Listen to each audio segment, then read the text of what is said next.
Olá, esta é mais uma edição do Esquerda Autocrítica. Pedimos para que vocês ajudem o nosso canal a ter um maior alcance. Hoje vamos dar continuidade à série Terraplanismo de Esquerda, com o tema O funk é a expressão cultural das periferias.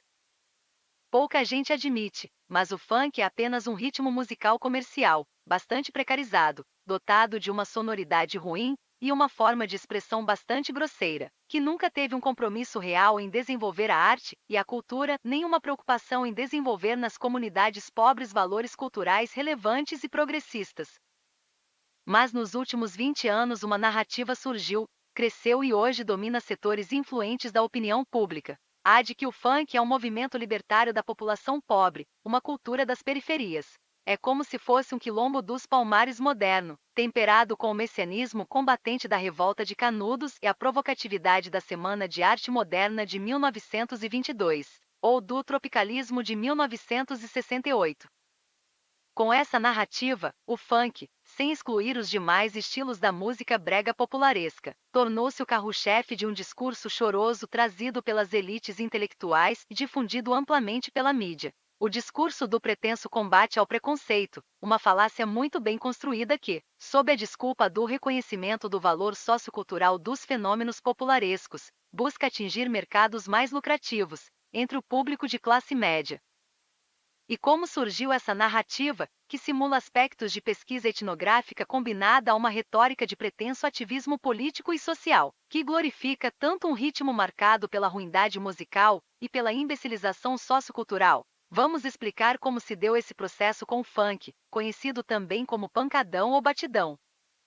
Para começo de conversa, o funk que se conhece no Brasil não tem a ver com o original. O funk original, lançado nos anos 70 por James Brown e popularizado por grupos como Chic e Earth, Wind and Fire, era marcado por bons cantores, instrumentistas impecáveis e canções muito bem compostas e arranjadas. Sempre foi muito diferente do que aquilo que se conhece como funk, seja o carioca ou o derivado paulista, o funk ostentação.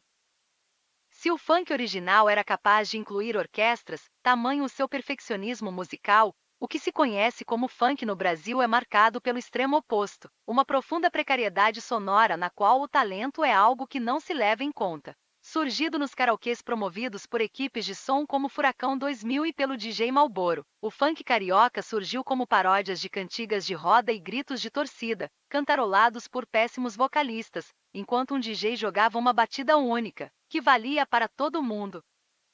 O funk carioca não se preocupava em fazer músicas elaboradas, com arranjos e melodias, nem em lançar bons cantores. Era tudo muito ruim, mas que fazia sentido no interesse comercial dos DJs do gênero em promover apenas mera diversão para jovens suburbanos, sem compromisso algum em estimular a evolução social do povo pobre, a sua emancipação e o seu crescimento. Mas a coisa mudou depois que nesses eventos, os bailes funk, ocorria muita violência entre gangues e frequentadores que fazia a polícia reagir com forte repressão. Juntando a preocupação com a violência policial e com as críticas da imprensa musical contra o funk, reprovando modismos marcados por bordões como a "eu tô maluco", "é o bonde do Tigrão", "tapinha não dói" e outros. Uma associação entre DJs de funk com o poder midiático e a comunidade acadêmica se articulou para criar uma narrativa chorosa, bem de acordo com a campanha do suposto combate ao preconceito que sabotava, por meio da cultura, o projeto progressista do primeiro governo Lula. Essa narrativa passou a criar um aparato de folclore bastante falso e artificial. O vitimismo se tornava o maior apelo para forçar a opinião pública a aceitar o funk e a incluir o gênero no repertório de festas de pessoas de classe média, principalmente os mais jovens. Os funkeiros misturavam o vitimismo pelo suposto preconceito que diziam sofrer da sociedade, enquanto usavam a pobreza e a negritude como uma espécie de carteirada, sempre com um discurso choroso que, mesmo assim, não deixava de alfinetar uma hipotética alta sociedade acusada de fazer campanha contra o funk.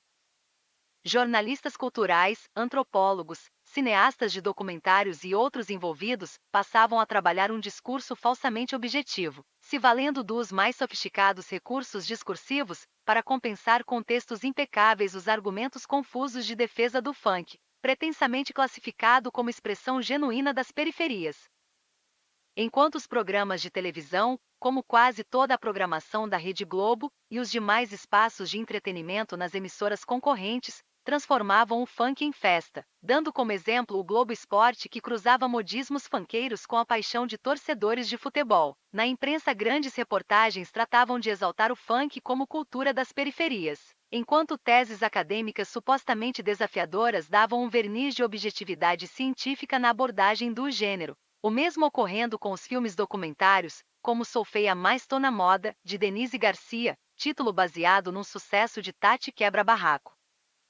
O maior ideólogo do funk é o antropólogo Hermano Viana, irmão do guitarrista Herbert Viana da banda de rock Paralamas do Sucesso. Hermano havia lançado um livro, O Mundo Funk Carioca, baseado numa tese de pós-graduação. Um dado a observar é que Hermano assume o patrocínio financeiro da Fundação Ford, um dos órgãos não governamentais que colabora com o governo dos Estados Unidos, sem um vínculo formal, porém bastante estratégico, o que se desconfia do envolvimento da CIA, órgão do Departamento de Estado dos Estados Unidos, na domesticação das populações pobres, para evitar a eclosão de revoltas populares em países emergentes como o Brasil.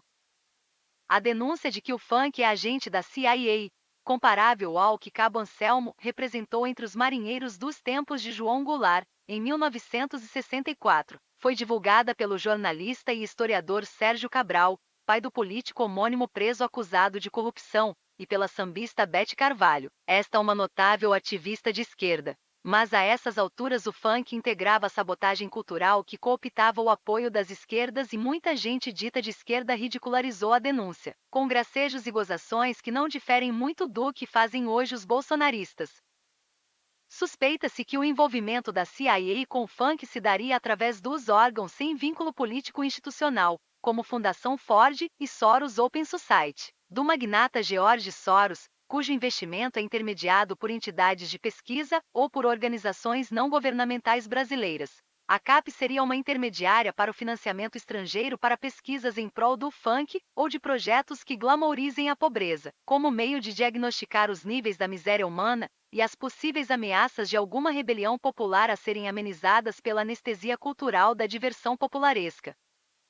E se desde 2001 a blindagem do funk se dava pela mídia corporativa, dividindo os papéis principais entre a Rede Globo, que transformava o gênero num fenômeno de celebração popular, e a Folha de São Paulo, que fazia uma narrativa mais sofisticada em prol do gênero, a sabotagem cultural dos governos de Lula fez com que o discurso do suposto combate ao preconceito invadisse as redações de esquerda, a partir da atuação do jornalista Pedro Alexandre Sanches, repórter do anti-esquerdista Projeto Folha, do periódico paulistano, mas que foi designado a fazer proselitismo cultural em publicações de esquerda como Carta Capital, Fórum e Caros Amigos.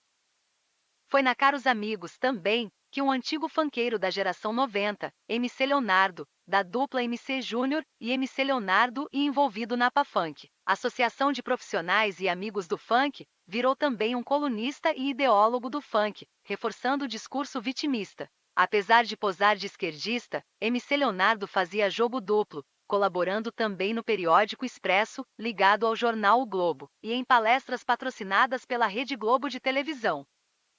Paralelo a isso, o funk, que desde 1990 tinha uma batida padrão, teve que criar outras batidas que também valiam para todo intérprete durante cada temporada. Uma temporada é um arremedo de batidas de umbanda, noutro, imitação de percussão hindu, mas sempre tudo dentro de uma precariedade musical constrangedora, mas sempre blindada pela carteirada do discurso vitimista.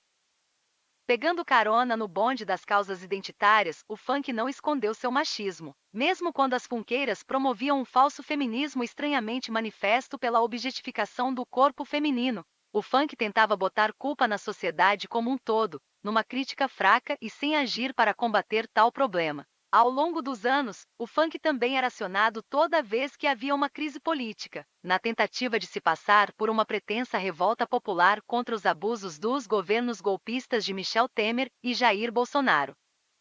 Em 2016, 2 episódios mostram que o engajamento antigolpista dos funkeiros é uma farsa. Em março, a Liga do Funk, ligada ao cenário paulista do funk ostentação, uma variação do funk que exalta o consumo vazio de bens supérfluos e caros, participou de um protesto contra a Rede Globo de São Paulo. Mais tarde, a mesma Liga do Funk, entre junho e outubro, se envolveu na gravação de uma matéria para o Fantástico, da mesma Rede Globo, ao lado do canal de vídeos Condzilla.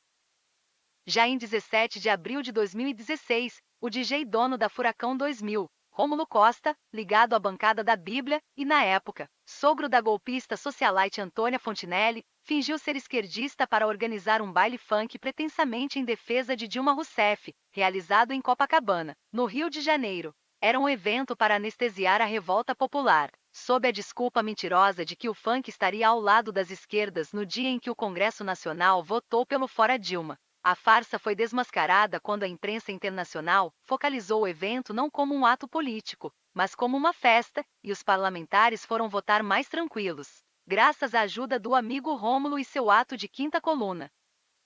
Ultimamente, o funk, ainda que eventualmente explore seu discurso vitimista, já não o faz com tanta frequência, uma vez que conquistou mercados mais ambiciosos, e praticamente está no gosto musical dos jovens burgueses em geral. DJ Malboro agora se apresenta para plateias mais ricas e funkeiros compraram mansões, iates e carros importados. Tudo isso deixando a máscara cair, quando o discurso de que o funk era a expressão das periferias, exaltando a pobreza como um ideal de vida, mostrou-se uma grande mentira cultural. Os funkeiros se enriquecem de maneira absurda, o povo pobre continuava na pior, dando duro na vida em troca de migalhas, enquanto o rádio toca o sucesso funkeiro do momento. Por hoje é só. Ajudem a fazer o nosso canal atingir um maior número de pessoas. Agradeço pela atenção. Um abraço a todos.